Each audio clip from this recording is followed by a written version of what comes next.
இந்த குணால் காம்ரா அதன் பிறகு அவர் என்ன பாடினாங்கிறத அப்புறம் பார்ப்போம். பிரச்சனை பெருசாயிருச்சு.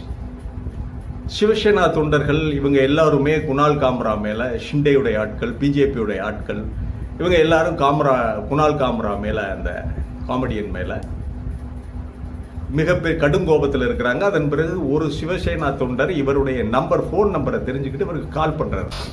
நீ எங்க இருக்க, நான் உன்னை சந்திக்கணும் அப்படின்னு. அதுக்கு காமரா என்ன தெரியுமா சொல்லியிருக்காரு? அந்த இடத்துல தான் தமிழர்களுக்கு ஒரு மிகப்பெரிய பெருமையை ஏற்படுத்தி தந்திருக்கிறார் குணால் காம்ரா. நீ எங்கே இருக்கிறேன்னு கேட்ட உடனே குணால் காம்ரா சொன்ன பதில், நான் தமிழகத்தில் இருக்கிறேன், வந்தா முடிஞ்சா வந்து தொட்டுப்பார். அப்படின்னா என்ன சொல்றாரு? இந்தியாவில் கருத்து சுதந்திரத்திற்காக போராடுகிறவர்கள், சுதந்திரத்திற்காக போராடுகிறவர்கள், மனித உரிமைக்காக போராடுகிறவர்களுக்கு கடைசி புகலிடம் தமிழகம். பெரியாரை பற்றி பேசுறாங்கல்ல, தந்தை பெரியாரை பற்றி பேசுறாங்கல்ல, இப்ப தெரிஞ்சுக்க.